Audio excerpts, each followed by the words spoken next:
الفاتحة بنية القبول وتمام كل سول ومأمول وبنية الصلاح الشان ظاهرا وباطنا وبنية أن الله الكريم يفتح علينا فتوح العارفين ويفقهنا في الدين ويرزقنا كمال الإخلاص واليقين. وثم إلى روح خصوصا مؤلف هذا الكتاب الشيخ العلامة حجة الإسلام الإمام الغزالي.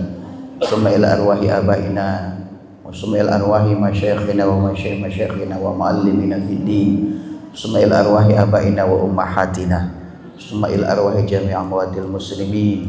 ثم إلى حضرة النبي المصطفى صلى الله عليه وسلم. الفاتحة.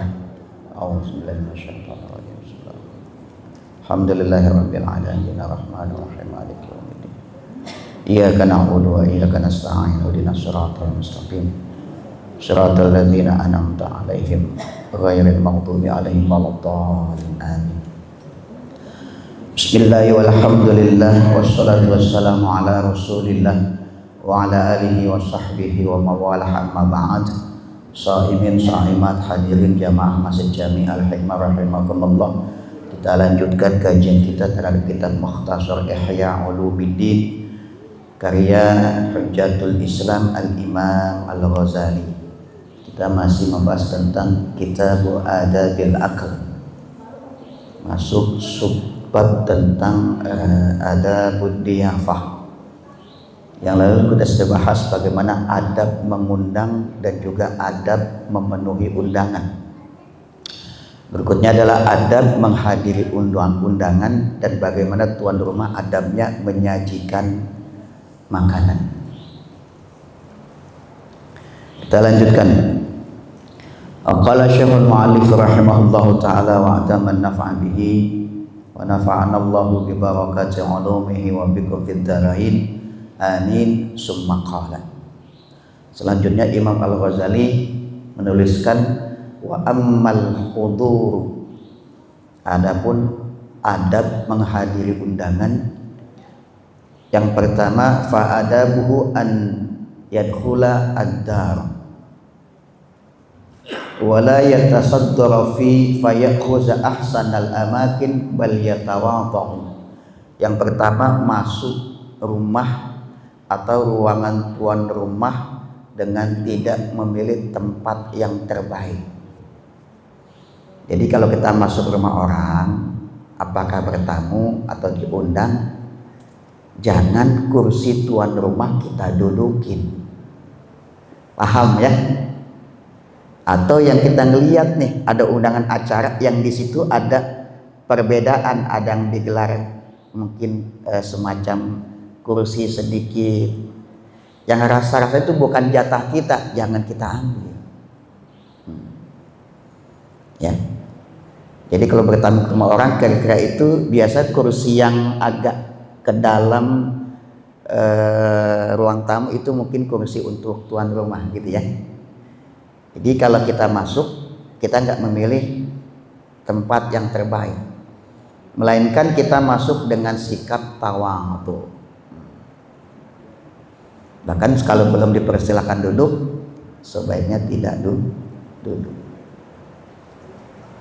Jadi jangan sampai kita bertamu ke rumah orang, semua kursi kita tempatin, tuan rumah nggak kebagian. Gitu ya. Ini kan simpel masalah gini kan. Itu. Apalagi memang satu kursi udah beda sendiri itu posisinya, yang memang khusus buat tuan rumah, jangan kita dudukin. Itu namanya kita nyari posisi yang empuk, jangan. Yang kedua, wala yutawil al-intizaru alaihim. Tidak perlu berlama-lama menunggu tuan rumah sampai selesai acara. Sampai selesai acara, kecuali mau ikut bantuin cuci piring, mau bantuin angkatin karpet, boleh. Nanti tuan rumah jadi nggak nyaman, ini tamu kok belum balik gitu kan. Udah kira-kira selesai acara, udah.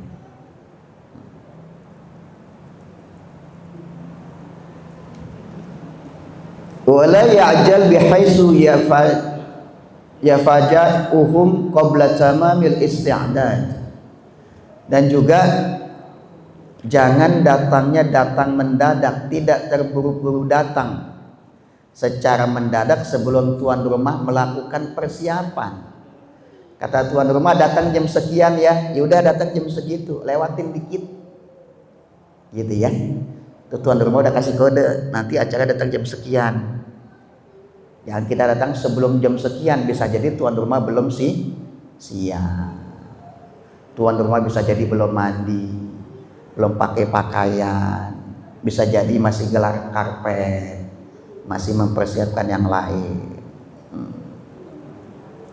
Sama juga kalau kita datang ke undangan, kita datang lebih awal, ya kita nunggu di parkiran aja udah, ya. Kira-kira udah mulai, baru kita masuk. Karena di situ belum ready. Apalagi makanannya masih dibungkus, kita buka, jangan. Suka acara itu ya, memang belum dibuka, masih ditutup plastik. Itu tandanya belum available untuk dimakan. Jangan kita makan. Kalau sudah dibuka, boleh.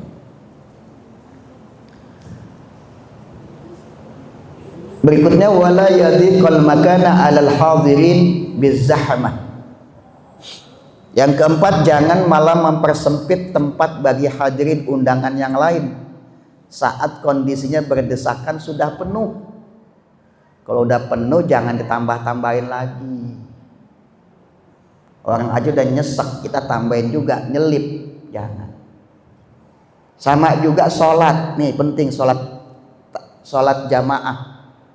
Orang udah kepepet, masih ada sedikit dia masuk, jangan. Masuk sampai kita mau sholat, mau sedekap aja udah susah begini, jangan. Dengan alasan dia melihat masih ada celah. Celah yang dimaksud itu celah yang kalau memang kelewat gede. Ya kalau kira celahnya batas normal jangan dimasukin, nanti orang jadi nggak nyaman. Ya, udah sempit ada celah masuk, jari kelingking orang dikejar-kejar. Jangan, itu hukumnya haram. Sebab menyakiti, membuat tidak nyaman jamaah yang di sebelah kanan dan kiri. Ya, itu kebiasaan buruk ya, ngejar-ngejar jari kelingking orang, itu bukan sunnah malah. Jadi jangan mempersempit tempat kalau memang sudah sempit.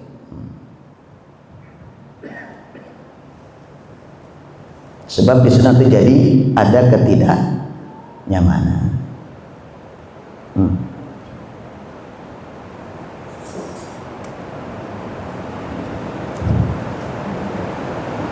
Berikutnya bal in asyar ilaihi sahibud dari bi mawdhi'in la yukhalifuhu al-batata. Kelima, jika tuan rumah mengisyaratkan untuk duduk di sebuah tempat, maka jangan menentangnya. Kata tuan, sini duduk di sini, kata tuan rumah. Ya sudah, kita duduk di situ. Kecuali memang tempatnya itu khusus buat kita tuh. Contoh misalkan dia seorang pengajar, seorang mu'alim, emang tempatnya udah jelas gitu ya.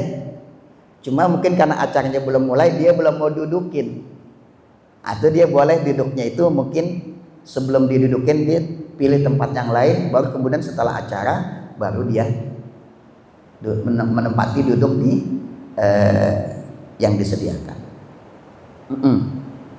Kenapa kalau tuan rumah mempersilahkan duduknya di sini gitu ya? Sebab bisa jadi fa inna qad yakunu rattaba fi nafsi mawdhi'a kulli wahidin. Sebab bisa jadi tuan rumah sudah menyusun, menentukan, atau kalau bahasa sekarang ada rundown-nya gitu ya. Ada tertib, ada tertib acaranya, susunan acaranya, bahwa tiap orang ada tempatnya masing-masing. Fa mukhalifatuhu tushawwishu alaihi. Dan kalau kita menentang arahan tuan rumah, itu dianggap membuat bingung, kurang nyaman bagi tuan rumah. Sama juga kalau akad nikah, kan ada mejanya itu. Ya. Jangan kursi pengantin kita dudukin. Atau kursi petugas pencatatan pernikahan kita dudukin, jangan gitu ya, kita lihat ya. Nah, biasa suka ada di belakangnya sini, oh ini saksi, ini petugas pencatatan, ini pengantin gitu ya. Sudah duduk di tempat yang memang sudah ditentukan.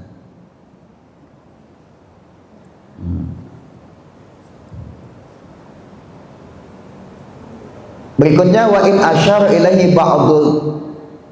ba'dhu dhifani bil irtifai ikraman falyatawaddo. Kalau tuan rumah mengisyaratkan kepada sebagian tamu dengan perlakuan khusus, duduknya dipisah, ada tempat bagian dikasih nama VIP atau VVIP gitu ya. Apalagi kalau undangan sekarang biasa ada barcode-nya itu, kita tinggal bawa barcode-nya aja. Cuk, di scan, oh ini berarti duduknya di barcode. Udah tahu tadi itu. EO-nya dikasih tahu, si ini udah datang, si ini udah datang. Jadi kalau tuan rumah memperlakukan kepada sebagian tamu dengan perlakuan istimewa, maka kita tamu lainnya yang tidak diperlakukan khusus tetap bersikap rendah hati. Oh, dia memang ini tamu khusus, tamu spesial. Kita yang nggak biasa saja, sudah, nggak usah ngegerutu, nggak usah ngedumel. Atau kita udah antri nih di pelaminan, udah sampai di ujung, udah mau naik satu langkah, tiba-tiba di stop, Pak tunggu ya, ada yang mau duluan. Ya sudah, ya kan? Datang tuh, kita nggak usah bingung, oh itu tamu istimewanya. Apakah atasannya, apakah pejabat, apakah presiden gitu ya misalkan, ya udah kasih. Baru setelah itu kita justru ketika kita mengalah kita ada pahala di situ. Karena kita tawadhu, udah. Meskipun sebenarnya kita juga orang besar misalkan, tapi dalam konteks begitu kita ada lagi orang yang diperlakukan secara istimewa. Udah, kita nggak usah jadi baper, mentang-mentang pejabat gua dikalahin, kagak bisa begitu, ya. Udah, tuan rumah udah punya udah punya list orang-orang tertentu yang diperlakukan secara istimewa. Kan boleh. Pada awal kan sudah kita bahas, yang berhak makan duluan siapa tuh? Orang yang punya sahibul fadilah, yang punya keistimewaan, atau orang yang udah sesepuh, atau tokoh masyarakat, atau tokoh agama, dahulukan. Dan menghormati senioritas itu termasuk sunnah sallallahu alaihi wasallam. Menghormati yang lebih tua, ya, tua secara ilmu, tua secara jabatan, tua secara usia, itu senioritas. Yang muda hormati yang tua sayangi yang muda. Jadi kalau kita menentang arahan dari tuan rumah, bisa jadi tuan rumah jadi nggak nyaman. Berikutnya, sebab memang ada hadis Rasul, inna minat tawadhu lillahi ta'ala aryadha biddauni minal majlis. Di antara bentuk tawadhu kepada Allah adalah dia redha dengan pengaturan majlis. Jadi memang udah majlisnya ditentukan di sini ya sudah.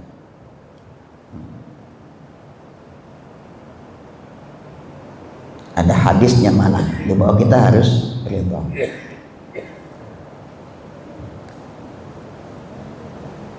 Berikutnya, wala yang bagi an yajlisa min muqabalati babi hujratin nisa wa satrihim. Jangan duduk menghadap kamar perempuan, kamar istrinya tuan rumah, jangan ngadep ke situ. Dan juga menghadap tirai kamarnya. Tuh jangan ngadepin ke situ malah ya. Nanti mata kita jadi jelalatan. Tuan rumah buka pintu kita ngelihat, atau istrinya buka pintu kita ngelihat. Kalau bisa itu udah ngadepin kemana yang lain deh, gitu. Apalagi kalau memang tempat itu dipasang tirai, itu loh. Itu berarti mungkin di balik tirai itu ada tempat khusus. Atau di rumah-rumah ulama, rumah kiai-kiai besar itu kan rumahnya besar, memang dibikin itu buat pengajian. Biasa ada tirai itu.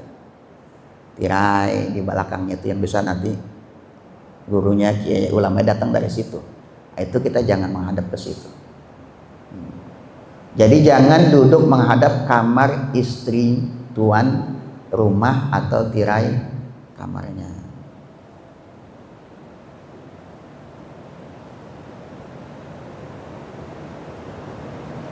Atau tiba-tiba ada acara kita kebelet mau pipis nih.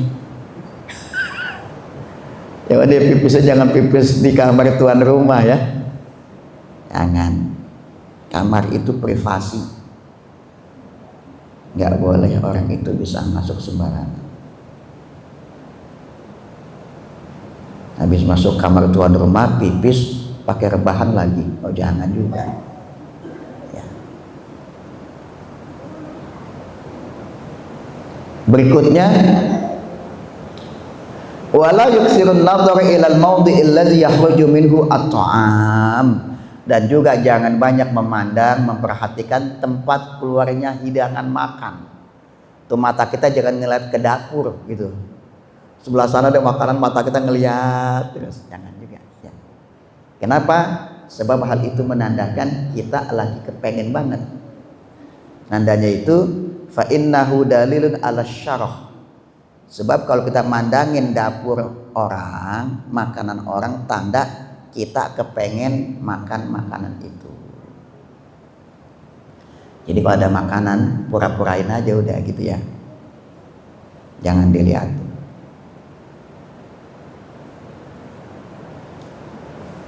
Berikutnya, wa yahusu bitahiyyati wa su'ali man yaqrubu minhu iza jalasa. Ketika duduk di tempat duduk, kita memberikan penghormatan dan bertanya ringan kepada orang yang dekat dengan kita itu. Duduk nih, ada kanan kiri ada orang kan? Itu salah satu adab sebetulnya. Negur walaupun cuma basa-basi ringan. Pak izin ya, nah gitu ya. Oh, udah kita duduk. Artinya itu kita memberi penghormatan kepada orang yang lebih dulu duduk, kemudian masuk. Dan kita bertanya ringan kepada orang yang dekat dengannya. Apa sih bentuk penghormatan? Kita kalau duduk biasanya ngapain tuh? Salaman, jabat tangan, betul kan?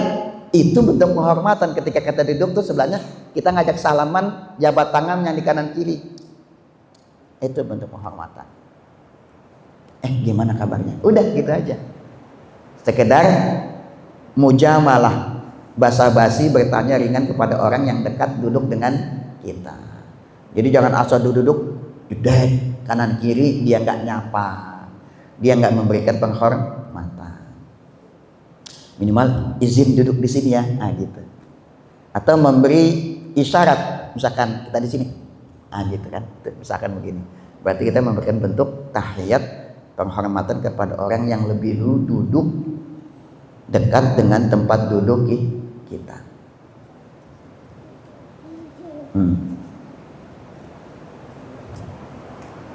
Berikutnya, ini poin tesnya saya buat aja nih supaya mudah. Yang ke-10. Wa iza dakhala daifun lil mabiti falyu'arifhu sahibud dari inda dukhuli al-qiblata wa baital ma'i wa mawdhi'al wudhu'i. Kazalika fa'ala Malikun bisyafi'i radhiyallahu anhuma. Kalau tamu yang datang ke rumah kita datang buat menginap, bermalam, maka tuan rumah memberitahu posisi kiblat, kamar mandi, dan tempat duduk saat tamu datang. Datang tuh, dia mau nginep atau mungkin jauh dari kampung datang ke rumah kita, kita kasih tahu. Ini kamar mandi di sini, ini sholat kiblatnya ngadepnya ke sebelah sana, gitu ya. Jangan sampai nanti tamu mau sholat bingung, ini kiblatnya ngadep kemana nih? Ternyata dia membelakangi kiblat. Makanya kan kalau di hotel-hotel biasanya ada tanda kiblat ya. Kalau nggak di atas plafonnya cari aja, buka tuh lacinya, biasanya ada. Kalau hotel nggak ada tanda kiblatnya boleh dikomplain. Apalagi di Indonesia ya, boleh dikomplain, nggak ketahuan tanda kiblatnya kemana. Jadi sebelum ditanya udah dikasih tahu. Apalagi kalau tuan rumah punya musola khusus emang buat sholat, ya udah, berarti udah jelas gitu ya. Mungkin di depannya ada mihrabnya atau ada gambar Ka'bahnya segala macam. Oh berarti menghadap kiblatnya ke arah situ. Kasih tahu juga tempat kamar mandi. Jangan sampai tamu datang ke rumah kita tengah malam dia mau buang air, bingung kemana buang airnya. Akhirnya bangunin tuan rumah, kan jadi repot. Jadi dikasih tahu ini toilet di sini, ini kalau mau mandi di sini, ini kalau mau sholat ke sini, ngadep kiblatnya ke sini. Dan inilah yang dilakukan oleh Imam Malik kepada muridnya Imam Asy-Syafi'i. Kan Imam Asy-Syafi'i itu murid dari Imam Malik. Imam Malik punya murid Imam Syafi'i, nanti Imam Asy-Syafi'i punya murid Imam Ahmad. Maka jalur hadis yang disebut dengan silsilah Az-Zahabiyah, mata rantai emas itu dari jalurnya Imam Syafi'i ke Imam Malik terus sampai kepada Rasulullah Sallallahu Alaihi Wasallam. Ini yang dilakukan Imam Malik kepada Imam Syafi'i. Wa ghassala Malikun yadu qabla ta'ami qabla al-qaum. Lalu kemudian Imam Malik ketika ada tamu, Imam Syafi'i atau tamu yang lain yang datang ke rumahnya, waktu datang saatnya makan, maka Imam Malik lebih dulu mencontohkan mencuci tangannya. Artinya dia contohkan dulu buat makan, dia cuci tangannya. Lalu kata Imam Malik, al-ghuslu qabla ta'ami li rabbil baiti awwalan. Yang lebih berhak cuci tangan dulu sebelum makan adalah tuan rumah. Maksudnya kenapa nih? Jangan sampai nanti tamu datang mau makan bingung, tuan rumahnya nggak mempersilahkan atau dia nggak ikut makan, gitu ya. Jadi memang bagusnya tuan rumah itu, yaudah ayo kita makan, cuci tangan. Yang lain jadi ikut komando tuan rumah. Atau kalau tuan rumah nggak makan mempersilahkan, silakan ayo makan. Nah, gitu sama tuh ya. Jadi isyarat cuci tangan itu menunjukkan waktu utuh untuk ngajak makan. Atau kalau tuan rumah nggak cuci tangan tapi mempersilahkan secara verbal, ayo bapak ibu sebut namanya, ayo makan, ayo. Gak perlu dorong dikit, tuntun tangannya gitu ya. Nah, itu bisa seperti itu. Sebab kalau nggak ada kode isyarat seperti itu, tuan rumah nanti tamu bingung. Ini kapan makannya? Kok nggak dipersilahkan gitu ya? Atau kita nama ke rumah orang ada makanan, ada minuman, nggak dipersilakan minum, itu tamu udah syarat mau minum tapi belum dikasih kode, kasihan juga.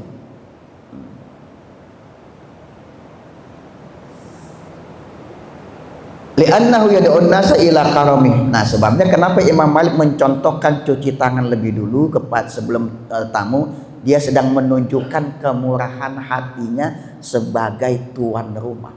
Dan memang begitu, tuan rumah itu memang dia harus royal itu dia melakukan servis pelayanan kepada tuan rumah.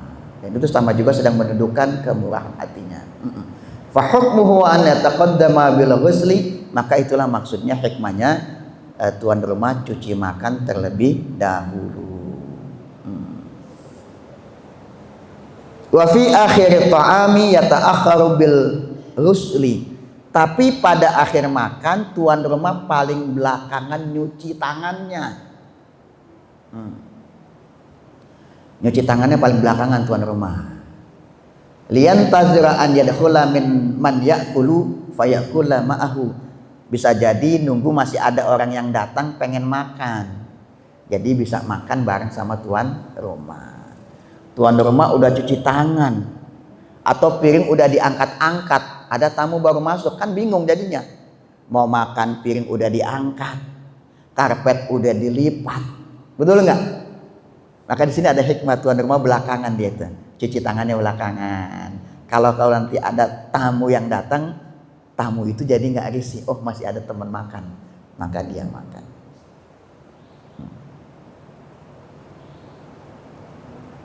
Tapi ini kalau memang undangan yang sifatnya personal dan berlaku di masyarakat ya.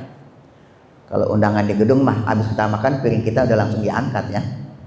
Sama panitianya, sama apa tuh namanya? Wedding organizer, sama orang cateringnya. Jadi itu kalau undangan jamuan yang sifatnya itu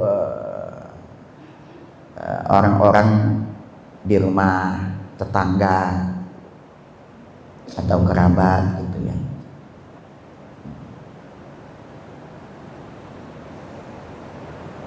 Begitu juga kalau ada tamu, masih ada tamu, tuan rumah jangan nyapu di depan rumah, di depan tamu ya.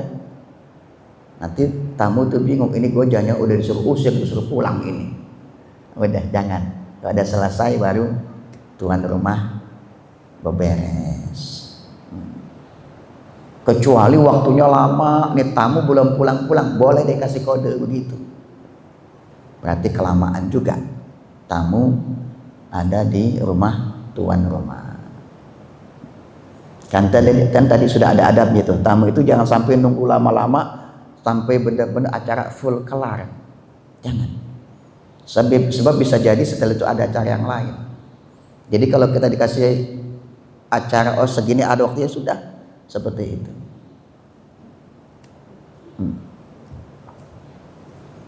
Berikutnya adalah kalau dalam acara itu melihat ada kemungkaran, maka boleh dicegah semampunya. Wa iza dakhala far'a munkaran ghayyarahu in qadara wa illa ankara bilisani wan surafa.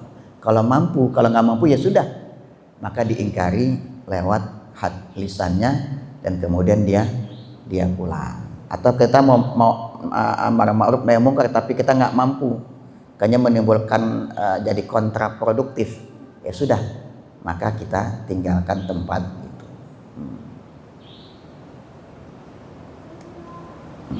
Itu adalah adab ketika menghadiri undangan. Berikutnya adalah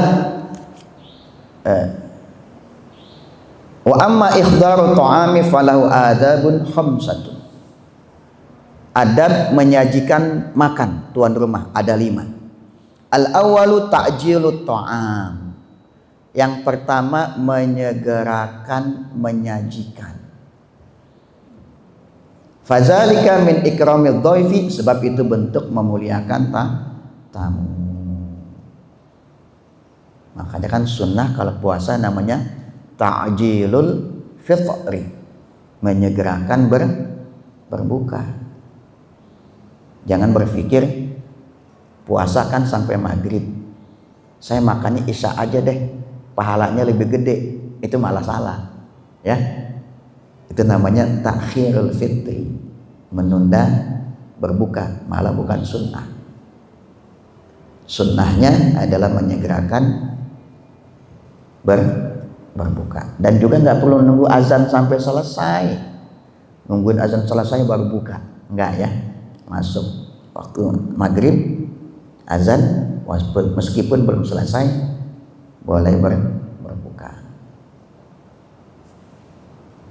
Itu artinya kalau orang sholat karena acaranya buru-buru, dengan sholat mau pergi dengan suara azan, meskipun azannya belum selesai, dia udah boleh sholat, sebab udah masuk waktu. Kalau nunggu selesai mungkin nanti waktunya jadi terlambat. Contoh, kita mau naik pesawat, boardingnya udah ketahuan jam sekian nih, berbarengan dengan waktu sholat, masuk azan. Kalau kita nungguin selesai, nanti kita ketinggalan pesawat atau ketinggalan kereta atau apalah begitu yang di situ tuh ada waktu mendesak, maka kita tidak perlu menunggu azan sampai selesai baru kita sholat. Tapi kalau sudah masuk waktu sholat, maka kita boleh sholat. Maka syarat sahnya sholat itu apa tuh? Duhulul waqti, masuk waktu sholat. Bukan berarti selesai azan, nggak ada masuknya. Kalau sudah masuk maka boleh sholat. Jadi ta'jilut ta'ami, menyegerakan menyajikan makanan, sebab itu adalah bentuk memuliakan tamu. Wa qad qala sallallahu alaihi wasallam, man kana yu'minu billahi wal yawmil akhir fal yukrim dhaifahu. Kalau ada orang ngaku beriman sama Allah dan hari akhirat, maka bentuknya adalah dia memuliakan tamunya. Muliakanlah tamu yang datang. Meskipun hanya kita persilakan duduk, meskipun kita kasih hanya seteguk air minuman, paling tidak kita menawarkan. Itu tandanya dia beriman kepada. Kok bisa begitu sih? Itu ada hikmahnya, Pak. Jadi Allah ingin mengatakan, kalau Anda taat, hormat sama saya, kata Allah kayak ya, hormati juga makhlukku, ciptaanku, yaitu tamu yang datang ke rumah kita. Itu artinya juga orang tuh kalau soleh secara personal juga harus soleh secara sosial.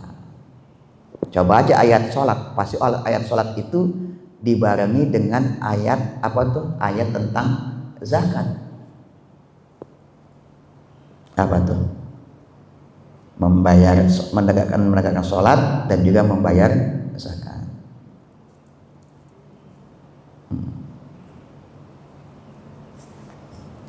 Hampir semua sholat itu, perintah sholat, nanti setelah itu ada zakat. Itu artinya ada sholat secara ritual, sholat secara personal. Dan memang terpancar orang kalau sholat secara ritual, secara sosial juga dia baik. Hadisun muttafaqun alaih, hadis muttafaq alaih, rawahul Bukhari wa Muslimun, riwayat Imam Bukhari, Imam Al-Bukhari dan juga Imam Muslim. Wa mahma hadara al-aktsaruna wa ghaba wahidun awsnani wa ta'akharu min al-waqtil maw'ud fa haqqul hadirina fit ta'jili aula min haqqi ulaika fit ta'khir. Ini menarik nih. Kalau yang hadir, yang diundang lebih banyak, sementara yang belum hadir hanya 1 atau 2 orang dan terlambat dari waktu yang ditentukan, maka hak yang hadir lebih diprioritaskan dibanding yang datangnya belakangan. Gitu ya. Kali ada acara resepsi mulainya jam 1 katakan nih. Kemudian yang udah datang belum boleh makan, alasannya ada yang belum datang nih, gitu ya. Jangan ya.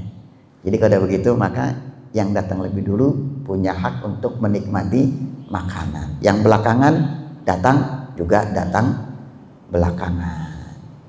Lain hal kalau yang datang orang miskin.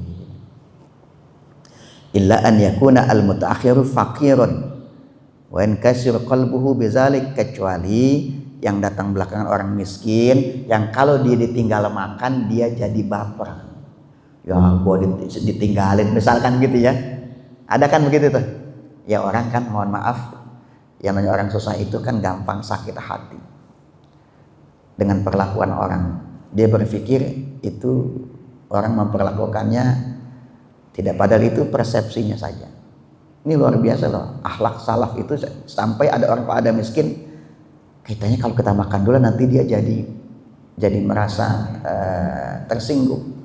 Itu bolehlah ditungguin sebentar atau ditelepon, udah sampai mana nih, kita udah mau makan nih, gitu. Apalagi memang mohon maaf orang miskin itu memang datang itu memang dia perlu makan, kita tahu nih memang dia pasti butuh makanan, kasih makan. Atau kalau nanti mohon maaf lagi lebaran, saya sebut lebaran saja bukan Idul Fitri ya, sebab setiap orang boleh lebaran tapi tidak setiap orang boleh Idul Fitri. Gitu ya. Idul Fitri buat orang yang puasa. Yang nggak puasa nggak berhak Idul Fitri, tapi dia berhak lebaran. Lebaran itu adat saja. Dari rumah satu ke rumah yang lain. Di rumah satu nggak dikasih makan. Kan kasihan ya.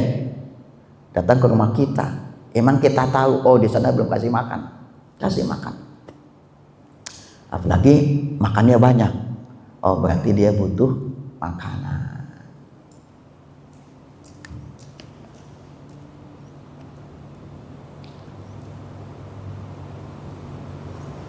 Apalagi yang datang, kalain hal jika yang datang dengan orang miskin dan hati menjadi sakit jika diperlukan, maka tidak mengapa jika Tuhan Allah menunda sebentar untuk menyegerakan hidangan. Tunggu sebentarnya, ada yang masih mau datang, gitu. Atau bisa juga makanannya mungkin jatahnya disisihkan supaya nanti nggak perlu berebut lagi dengan tamu yang datang lebih awal. Ini kasusnya kalau mungkin acara-acaranya itu di rumah atau yang bisa dihandle ya. Tapi kalau udah pakai panitia kan tuan rumah udah nggak mungkin ikut intervensi.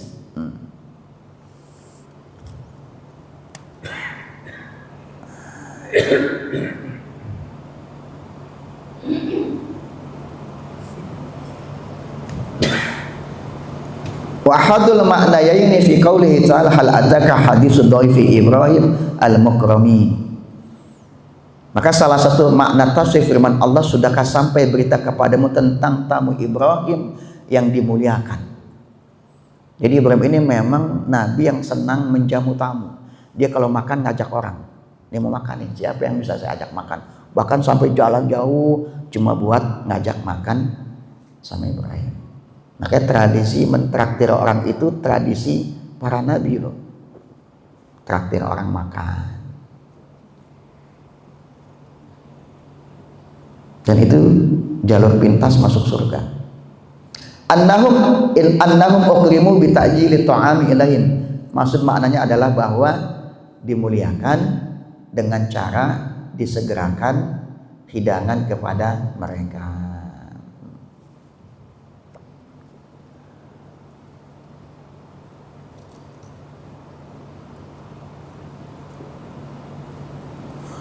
Wa qala Hatim al-Asam rahimallahu ta'ala. Kata Hatim al-Asam, nama aslinya Hatim, disebut gelarnya Al-Asam. Al-Asam itu artinya budak, bukan budak beneran. Ada pernah orang nanya sama dia, perempuan lagi nanya ke Hatim, tiba-tiba kentut, kencang kentutnya, kedengeran. Nah Hatim supaya yang nanya itu nggak malu, dia pura-pura nggak denger. Apa tadi pertanyaannya? Gitu loh. Jadi dia pura-pura budeg, nggak dengar suara kentutnya orang. Maka disebut al-asam, Hatim yang budeg. Maka kita kalau ada orang kentut jangan pura-pura denger gitu ya.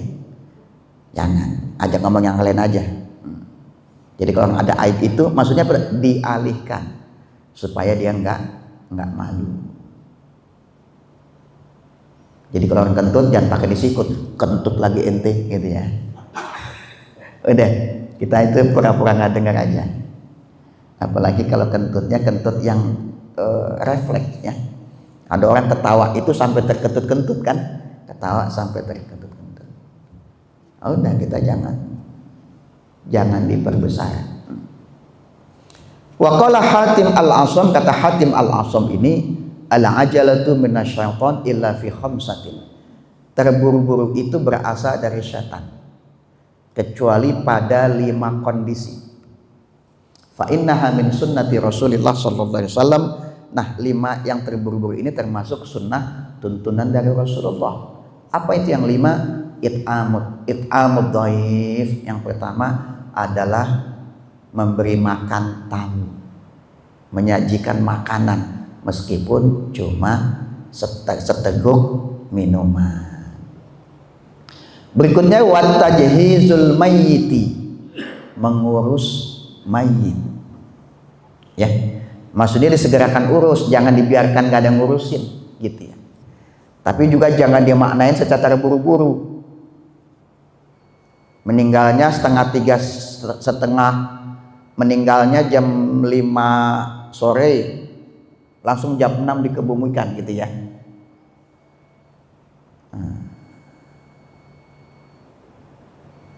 Tapi belum nunggu yang lain. Maksud menyegarkan itu bukan berarti begitu. Maksudnya itu tidak menelantarkan mayit, nggak ada yang urusi.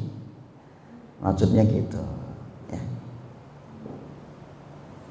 Kalau bisa itu menguburkan mayat itu jangan malam. kalau bisa. Walaupun boleh. Sebab kalau nguburin malam, malaikat malam itu lebih galak dibanding malaikat siang. Ya. Apalagi kalau meninggal sore, ya sudah besok aja.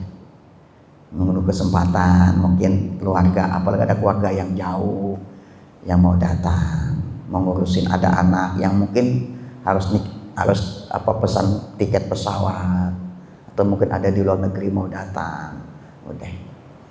Yang nggak boleh itu menelantarkan, maksudnya nggak ada yang urus gitu maksudnya.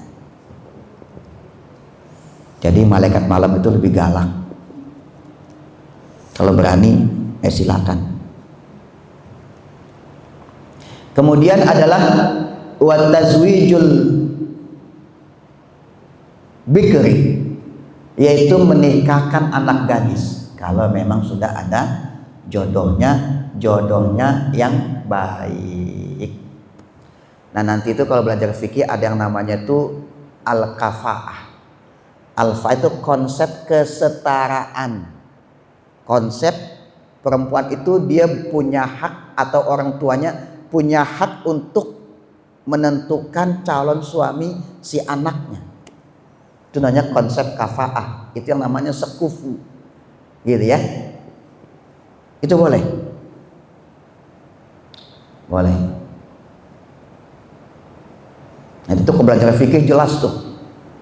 Belajar fikih itu jelas. Mohon maaf, contohnya anak tukang sapu yang laki-laki, dia nggak setara ketika menikahi perempuan itu anaknya pebisnis, itu nggak setara. Begitu juga anak biasa laki-laki menikahi perempuan anak dari ulama, juga nggak setara. Itu kalau mau diberlakukan. Tapi kalau dia redho, boleh. Yang penting kafah itu setara apa? Setara dalam agama. Setara dalam agama. Kenapa kok ada konsep kesetaraan? Supaya nanti itu di rumah tangganya itu nggak jadi beda visi. Yang satu budayanya santri, yang satu budayanya dagang, tuh nggak ketemu nanti itu. Visinya itu nggak ketemu, gitu kan ya? Gitu. Jadi kalau bahasa gampang itu duren nggak ketemu sama ketimun, nanti ketimunnya jadi bonyok, gitu ya. Itu konsep kesetaraan, itu boleh. Tapi kalau dia nggak pakai konsep itu, yang penting dia agamanya bagus, itu boleh juga. Itu bentuk proteksi, jangan sampai nanti anak perempuan itu punya suami yang tidak bisa menghargai, menghormati istrinya. Ya, jadi kalau memang punya anak gadis perawan, sudah ada jodohnya baik, maka boleh disegerakan untuk dinikahkan.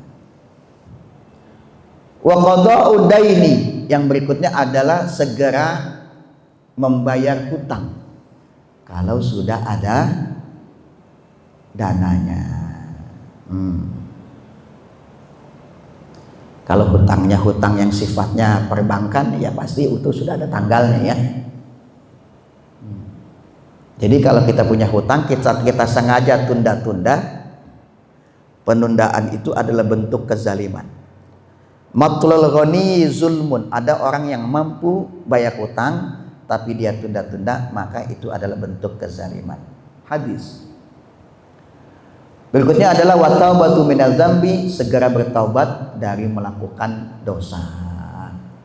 Wa yustahabbu at-ta'jilu fil walimah, maka dianjurkan menyegerakan menyajikan makanan ketika ada walimah, yaitu resepsi.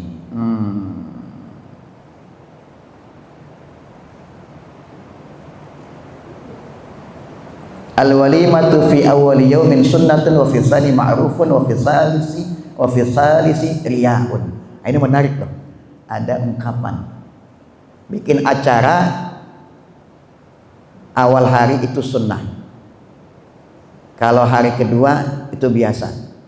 Kalau sampai pestanya 3 hari lebih, itu namanya riya. Yaitu maksimal kalau bikin acara itu sehari 2 hari.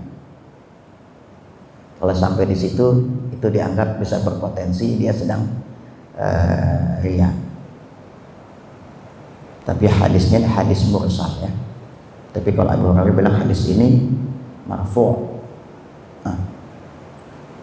Tanggung yang ini. Yang kedua, mengurutkan makanan ini juga ada satu rahasia nih. Asani tartibul at'imah bi taqdimil faqiyah awalan in kanat. Jadi yang pertama disajikan itu adalah buah dulu baru makanan. Maka perhatikan tuh kalau di tradisi, mohon maaf kalau menyebut ya, tradisi orang-orang Jakarta kalau ada acara kan, pasti sebelum makan apa tuh? Digelar buah-buahan dulu kan, dinampan, dia piring. Itu malah sunnah. Apa dasarnya buah dulu baru makanan? Bitaqdimil faqiyati awalan in kanat fazalika awfaqu fit tayyibi fa inna asra'u istihalah fayambagi an taqwa fi asfalil ma'dah. Ini secara medis benar. Jadi sebelum makan berat, makan buah dulu. Kan dokter bilang tuh, makan buah kapan sih? Sebelum makan. Ini Quran sebetulnya. Bukan kata dokter. Imam Ghazali udah bahas tuh. Kalau ada buah, makan buah dulu, baru makan berat. Sebab itu buahnya sampai ke pencernaan paling bawah dan itu lebih ashalu, lebih gampang dicerna oleh lambung pencernaan kita. Wa fil Qur'ani tanbihun ala taqdimil faqiyah fi qaul. Sebab di Al-Qur'an itu ada ayat yang menceritakan dahulukan buah dulu baru daging.